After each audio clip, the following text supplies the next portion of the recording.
And we are recording, I believe, yes. So welcome to this introduction Zoom. It is January 12th, 2020. Introduction Zoom to innovative school leadership. This course is big into the human resources, personnel, processes for people who are preparing themselves to be a school leader. I use the term school leader and principal interchangeably. I know that where you are, essentially the next step for most of you is principal or assistant principal. My first principalship, I was 29 years old, and I had people in the building that had been in that building 30 years. So that was an interesting dynamic.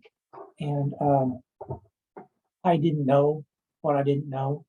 I hope that we prepare you to be much better prepared to be a principal than I was all those years ago when I became a principal. And then that was a small school, about 175 kids in high school. And then I went to a school of about 600 middle schoolers.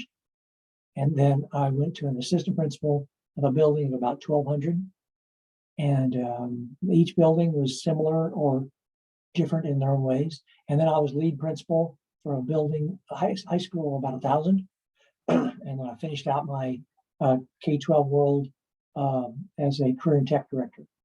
And so learned a lot of different things along the way. Then I went for almost 3 years. I worked at DESE. That's Missouri's Department of Elementary and Secondary Education, where I worked on school improvement teams. And then I shifted to the Department of Special Education. And I am starting my 11th year at Northwest. So, anyway. So really what I'm going to do is share screen and just talk about the modules and how I see things and what you'll be asked to do. And those of you on the Zoom, feel free to ask questions or not. It's not loaded either way. And then I will place this recording back up in the course site for everybody to see. So here's the screen share. Heather, nod if you see my course site. Okay, very good. So again, this is a block 1 class. It meets the 12th through March 4th, which is like all the other classes that you're dealing with. So roughly, the way it's set up, I need to talk through this a little bit. There's a short week at the front, a short week at the end. So it's really more like an 8-week thing.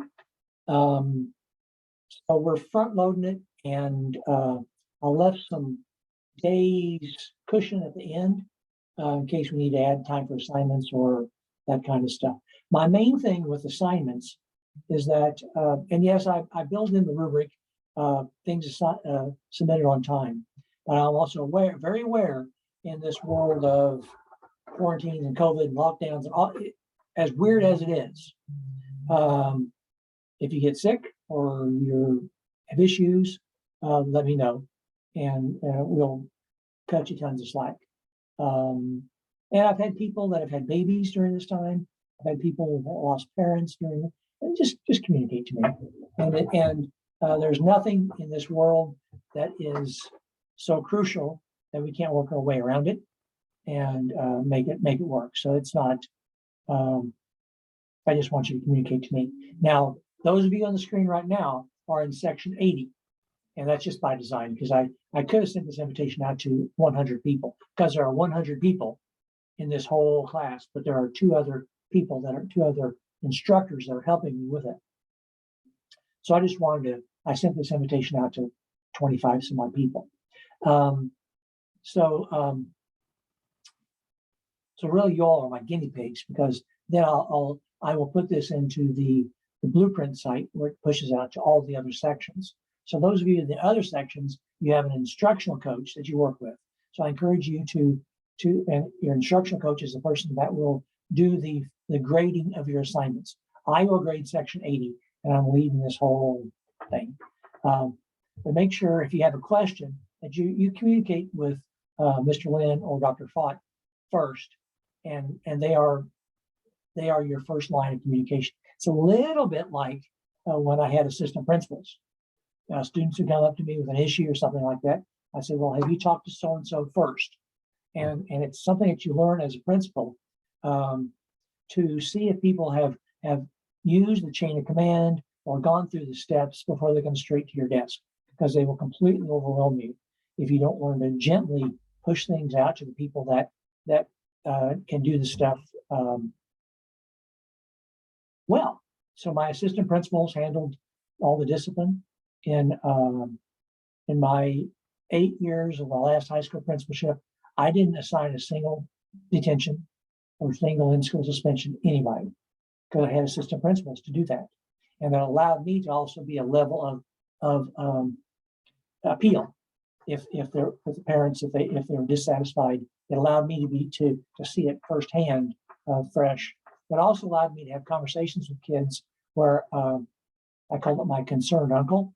If I was walking around and I would come into the assistant principal's outer office and there was some boy sitting there who was in trouble again, I could sit down beside him and say, what are you doing with your life? I could have that conversation before they go into, take their lumps with the assistant principals. That worked for me. Also, in all those years, I never once spoke on the microphone, a loudspeaker, the PA, never once, because I was always in the hallways or in classrooms when the morning announcements were being read. My secretary did a fine job of that. I just let her do that. So the concept there I learned was to try real hard to delegate, try real hard to hire good people, which is really what this class is about. And you'll see there's places in there where I talk about that in interview process.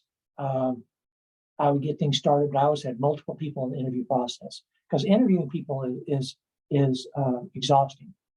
So, and we had have a daughter that was coming up through the system.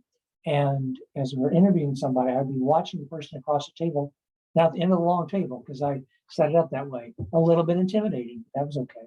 And I'd be going through my mind, could I see that person as somebody I wanted to teach my daughter? And if I couldn't answer it affirmatively, click it off my head. It's just not a good fit. And they may have been wonderful people, but they may or may not have been a good fit for our team or a good fit for what the building needed. Okay. Everybody I was interviewing had a good GPA. They all had good references. We were getting past that. We were looking for personality types. People that were student-centered, quick to talk about kids, working with kids. There were times when I purposely tried to hire people that were not like me and had different personality styles than me, because I ought to be careful that in a student body of 1,000 kids, you have all types of kids and needing all kinds of needs. And it's good to have a variety of teachers who have different personalities that fit well with different kids. I had some teachers that were very black and white, rather autocratic, good teachers, but that was their style. And they clicked with some kids. They didn't click with other kids. And so we learned to kind of pick and choose a little bit when we had the opportunity as to where some kids would be with some teachers. You just learn that over time with your faculty. I learned with my counseling staff. I went out of my way to hire counselors that were very different from each other. And I had some that were very black and white, rather rigid. And I went out of my way the next time I had a chance. I hired one that was very almost no hippie, because I wanted that variety, because I wanted kids to have I want to find someone that they could click with. And so I did that on purpose. So in this course, what I will do, I'll just work my way down. Here's the syllabus. Yep, I got the syllabus uploaded. I'm always afraid that I'm going to miss that. Here's all the assignments that you see from my end, and you will not see them all. I think I have. set this way over here. Yeah, on your end, you will not see all of them, and that's by design. Basically, I have the first couple things I want you to do open, and I'll open the rest, but I want to get the class in the groove before I open things, because once people start submitting, hello Devin, I see you there. Once people start submitting their assignments, then if there's a mistake on my end, or I want to tweak the rubric, I can't do that. So so these are the assignments, and they're listed here chronologically. In general, the way it works and the way most of these classes works, you have information threaded, that type of stuff, and then some type of deliverable I ask you to do. And that's kind of the general flow to it. I try to have classes that are rather, they have good strong routine in them, so you pretty much know what to expect. And so so again, I see these are all in blue on my end, but on your end, I'll show you what I mean. I'll move you over here. The green means they're published. And get down here, module 2, how do you hire that great person? I have not opened up those assignments yet, and I will. And I don't know, about a week I'll open them all up, because I know you want to see them and get after them, because 7 weeks is a short amount of time. So it just flows on down here. And so what I try to do, I try to put the dates at the top, and they correspond mostly to the assignments. Now, what I did do, the module 1 assignment, interview the principal, you have a week and a half to do that instead of Wednesday to Sunday night. Just trying to give you a little bit more time there. But you do have an assignment that's due this Sunday night, so there's really no time to mess around. But the things I ask you to do, again, are hopefully rather straightforward and very, very relevant to what you're going to be doing. So, so on the 23rd, you'll have 3 things that are due. I haven't opened these up here. These interview questions video. I kind of in a video kick right now, where I ask you to communicate and share my video. It's a little more interesting on my end, and hopefully each other's end. You get to see people talk, and makes it a little bit more personable. And at least that's my thinking there. Teacher tenure laws, observing classrooms, how to identify quality teachers, building the positive school climate, big part of what a principal needs to do, new teacher induction plans. That's as if as you're talking to new teachers. That's what I was after there. Putting it all together with some summary things down at the end. And so those are all due February 27th, but the course, as you see, doesn't really end until March 4th. So I left some room at the end for contingencies and maybe a breather between the courses. We'll see how that, I had to decide how I want to do that. Either it's awkward when a course starts on a Wednesday.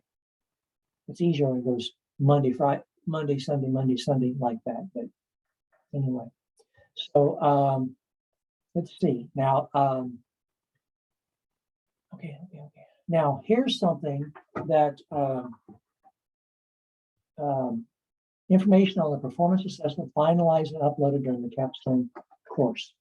I hope you know that in your final capstone course, you will finish and upload the Missouri Professors of Educational Administration, MPEA, performance assessment. And nod your head if you've heard that before, Millie, I hope. Okay, Devin, you heard of this, Devin? That's okay. It kind of depends on where you are in your program. We try to embed information about this at early in every class. And so what this is, it is an authentic assessment where you with your colleagues, with the teachers in your building, you identify an instructional issue. An issue related to instruction has to be related to instruction, and you develop a plan with these group of people, and you lead these group of people in implementing that plan. You, through this group of people, you provide professional development to hopefully your entire building. But it may just be the science department, or it could be a smaller group. But it's more than just your classroom. Okay, it is not technically action research. You're not a researcher. Well, technically, you're not a researcher. You are in the role, and it's not hypothetical at all. You are in the role of a principal, dealing with an instructional issue that is going on in your building.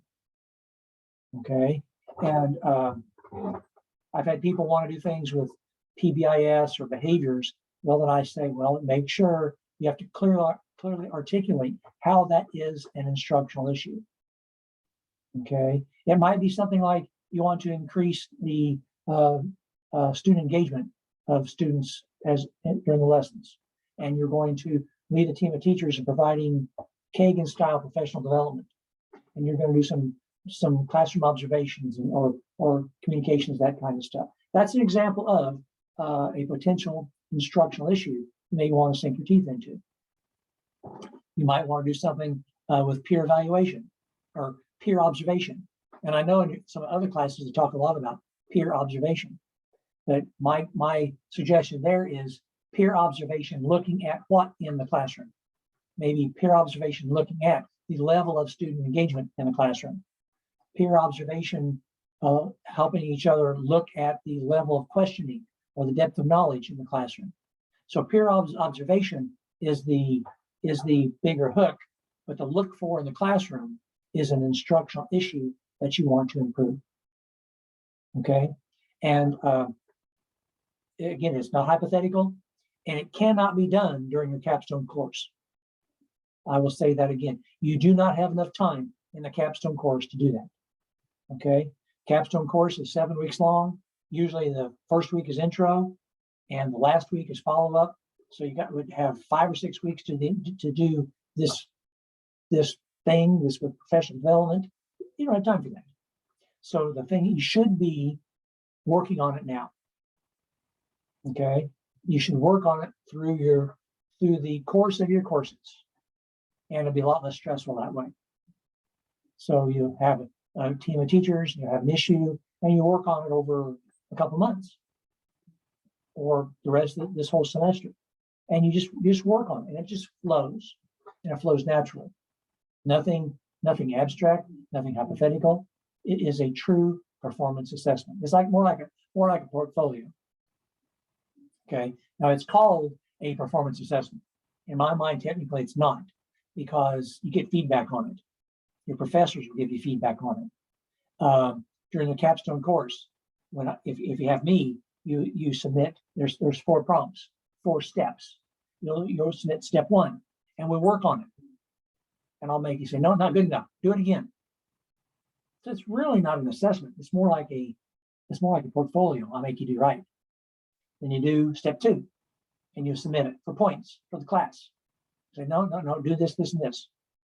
And by step 3 and by step 4, most people are in the group. And step 4 is mostly reflection. And the rubric for this thing is written in past tense. What did you do? What did you learn from it? How did you form your team? How did you form your goals? So the rubric assumes you did this. Okay, so if you get your capstone and you haven't done it yet, and someone tries to turn in a hypothetical thing, nope, they won't pass the capstone. Well, they might pass the capstone, but not the assessment. It is a certification assessment. I weave points in the capstone class for each prompt. Okay, so people are able to pass the capstone class, but then they don't pass the assessment. Either give them an incomplete or they don't get a good grade. They have to do it all again. It is one of the final things you have to do to get certificated in the state of Missouri. So this assignment here, of course, I have information here about the capstone assessment. The version you have is version 3.0. Okay. If you've been in this program a few classes, they may have talked about 2.0. There's not huge differences, but there's some slight nuances. So make sure you look at this full doc of version 3.0. And then here, okay, so the assignment for this class, and it's the assignment that I make people do in my managerial class. Basically articulate and share with us what is your step one, prompt one. Okay, so what is the instructional issue that you've identified, and what is your rationale? Okay, so then the thread, and here are the points for it, and up here it's working right. There's a rubric. Yep, there's the rubric where I've basically cut and pasted what I'm looking for over this rubric. This is how I would grade it. Okay, and it's really how I grade when I do the capstone. I'm one of the, I probably teach a capstone as much or more than any other professor at Northwest. It's not quite my thing, but it's getting close. Okay, I had another point. Now, here's the thing. It talks about, and in all these steps, it talks about one-page double-spaced narrative. Okay, this is a place where trying to use the shotgun approach, right, will count against you if I'm grading. Okay, if I was your principal and you're my assistant principals, I would say, I want you to be concise. Okay, if I say I want it one page, I want it one page, because then I can send it to the board or the superintendent, and it's concise and to the point. No fluff, very straightforward. So when it says one page, I mean one page. Okay, and so what that does, that makes people get to the point. Okay, and I like to see the phrase, the instructional issue that I identified was blah, blah, blah. Okay, it's okay to use the personal pronoun I. We're taught not to do that a lot. It's collaborative, it's we. This is a time where you can use it, the personal pronoun I, a little bit. The instructional issue that I developed with our team was blah, blah, blah. The rationale that I chose, the rationale for doing this was blah, blah, blah. And so it's good to take, and you know this, in an essay, take the prompt, put it back in your answer. Okay. I need to see that as I'm grading, because it cuts to the chase. It needs to be very clear what your instructional issue is. I've had people try to do all kinds of stuff, and they write. What in the world are they trying to say their instructional issue is? And finally I say, nope, start over. I can't follow that. Get it back to me in one page. Okay, to the point, concise. Because if you're asked to do a report for the Board of Education over the superintendent, they don't want lots of fluff. If you have time in front of the school board, they want you to get to the point. Okay, so it's a skill you need to learn to be a principal. Okay, not abstract at all. Okay, so questions about that bit right there? Doesn't have to be, I'm just, okay. Say, people that work on this over the course of their courses, okay, and they clearly have an instructional issue, and they clearly articulate their instructional issue, they just flow right through this process. They flow right through the capstone. Okay, so don't procrastinate. Less stress if you just work bits and pieces through this. Life's easier when you put a team of willing teachers together. And so I keep coming back to student engagement. You may have a group of colleagues in your building that have been talking about student engagement. You go, hey, I need to do a project around that. Okay, and you get 5 or 6 teachers nodding and say, yeah, I like that idea. Let's work on it together. It's much more fun that way. Okay, and you just lead, and you lead the whole thing from the point of view of a school leader, and you're leading your friends and colleagues. Okay, and you find a way to watch each other teach with looking for the percentage of student engagement, and you can do that by just doing a tally mark every 5 minutes how many kids are actively engaged in the lesson. You can easily gather data on that. Okay. And there's data in this process, but data is not a big part of it. But you need to be able to back it up with data. But you'll see when you get into it. Okay. So I spent a lot of time talking about that. Modules. I'll go back to modules, and I'm kind of winding down. There's performance assessment question answers. I just kind of cut and paste those from other classes that I've done. Here's two examples.